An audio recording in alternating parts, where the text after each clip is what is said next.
দাদু, আমাদের এক ভাই তো আরিয়ান আহমেদ তো একটা প্রশ্ন করে ফেলছে, সেটা হচ্ছে মাযহাব মানা যাবে কিনা, এই প্রশ্নের উত্তর দিতে বলেছে। হ্যাঁ, এখন অবশ্যই। তোমার কি মনে হয় এই সম্পর্কে? আচ্ছা, দেখো দাদু, আমাদের মূলনীতিটা কি? আমাদের মানতে হবে কি? কোরআন। কোরআন এবং হাদিস। কোরআন এবং হাদিস হ্যাঁ, মানতে হবে। রাসূল সাল্লাল্লাহু আলাইহি ওয়াসাল্লাম তো বলেও দিয়েছেন বিদায় হ্যাঁ, হ্যাঁ, হজের ভাষণে আসলে বলে যে দিছি স্পষ্ট। তারাক্তু ফিকুম আমরাইন লাম তাজিল্লু মা তামাসসাতুম হুম, বিহিমা হুম, কিতাবুল্লাহ হুম। ওয়া সুন্নতি।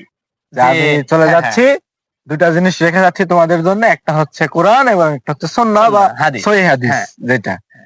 তো এখন মাযহাবের ব্যাপার, মাযহাব মানে কি? মত। মত। কারো মত, হ্যাঁ, বিভিন্ন ইমামরা বিভিন্ন মত দিয়েছেন। হ্যাঁ, এখন এক্ষেত্রে যেহেতু মাযহাবের কথা আসছে, আমাদের বাংলাদেশে যেটা হয়, মাযহাব মানে অন্ধ হ্যাঁ, অনুসরণ। তাকলিদ মানে তাকলিদ। একদম আমরা অন্ধ বিশ্বাস হ্যাঁ, করে ফেলি, অন্য কোন যেটা দেশে। মানে যেটা ইমামে বলবে সেটাই ঠিক, হুম, হুম, কোরআন হাদিসে না থাকলেও ঠিক, এটাই হুম, আমরা মনে করি। মনে করি। হ্যাঁ, কিন্তু দেখে যে বাংলাদেশের বাইরে, সৌদি, অন্যান্য দেশে, আরব বিশ্বে এই অন্ধ অনুসরণ অন্ধ এগুলা অনুসরণটা নাই। নাই। হ্যাঁ, এটা একদম সঠিক।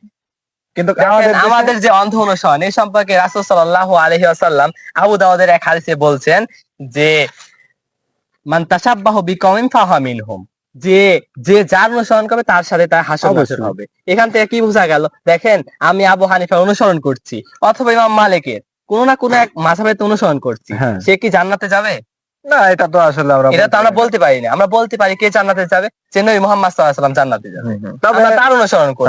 তবে আমরা বলতে পারি যে আশারে মুবাশশিরা 10 জন সাহাবী, আমরা হুম, তার অনুসরণ করব। দেখেন, হুম, আরেকটা বিষয় যেটা আমার মনে হয়, আপনার কি মনে হয় জানি না, দেখেন যে রাসূল সাল্লাল্লাহু আলাইহি ওয়াসাল্লামের যুগেও তো মুসলমান ছিল, সাহাবায়ে অবশ্যই। কেরাম ছিলেন, তাদের সময় তো মাযহাব ছিল না। না, এটা কিন্তু একদম সঠিক কথা যে তাদের সময়ও কিন্তু সাহাবায়ে কেরাম সাহাবায়ে করছেন, সিয়াম প্রতিপালন করছেন, কোরআন হাদিস সকল বিধান মেনে চলছেন, আমাদের চেয়ে অনেক বেশি। কিন্তু আমরা পড়ে আছি এই একটা মাযহাব নিয়ে। এটা কি, আপনার কি মনে হয় এই সম্পর্কে?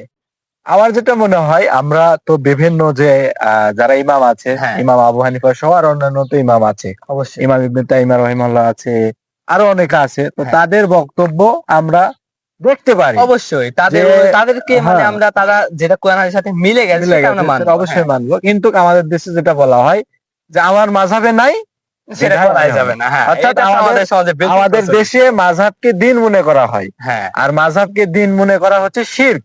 অবশ্যই। কেউ যদি মাযহাবকে দিন মনে করে, সে মুশরিক, কাফের। হ্যাঁ, এটা হচ্ছে একদম সবাই অবশ্যই, বলেছে। অবশ্যই। এ কারণেই মাযহাব আমরা মানবো, সেটা হচ্ছে জায়েজ, যেটা আমরা বলতে পারি, অবশ্যই কিন্তু তাই। অবশ্যই তদন্ত করে দেখতে হবে। হ্যাঁ, কোরআন হাদিসের সাথে হ্যাঁ, মিলিয়ে দেখতে প্রত্যেক হবে। ইমাম এই কথাই বলেছেন, তাদের হ্যাঁ, অন্ধ হ্যাঁ, অনুসরণ ইমাম করতে আবু কেউ হানিফা বলেনি। সম্পর্কে আমি জানি যে তিনি বলছেন যে যদি তোমরা সহিহ হাদিস পেয়ে যাও, হ্যাঁ, সেটা যদি আমার মাযহাবের সাথে না মিলে, তোমরা মনে করো ওটাই আমার মাযহাব। হুম, হুম, হ্যাঁ, এটা উনি বলে বলে গেছেন। হ্যাঁ, তাহলে সেই ক্ষেত্রে আমরা কোরআন হাদিসের সাথে মিলে গেছে যেটা, সেটা আমরা মানছি না। হুম, কারণ ওই যে ইমাম বলে গেছে হুম। ওটা নিয়ে আমরা উনি পড়ে আছি। স্পষ্ট বলছেন, যা হ্যাঁ, সকাল হাদিস ফাহুয়া ফাহুয়া আমার মাযহাব। মাযহাবি। হ্যাঁ, সহিহ হাদিস যেটা, সেটাই হচ্ছে সেটা হচ্ছে আমার আমার মাযহাব। মাযহাব। হ্যাঁ, এ কারণে আমরা আমাদের এই ভাইকে বলবো যে মাযহাব মানাটা এটা জায়েজ জায়েজ আছে। হলেও হ্যাঁ, এটাকে দিন মনে করা স্পষ্ট স্পষ্ট শিরক। শিরক, বিদআত। হ্যাঁ, এই কারণে আমাদেরকে কোরআন এবং সহিহ হাদিস মানতে হবে এবং বিভিন্ন হ্যাঁ, ইমামদের মত দেখতে মত হবে, দেখে সেটা তদন্ত করে আমাদেরকে আমাদেরকে মানতে হবে। মানতে হবে। আর যদি তদন্ত করতে না পারি, তাহলে কোরআন হাদিস যেটা বলেছে সেটা আমরা মেনে নিব। হ্যাঁ।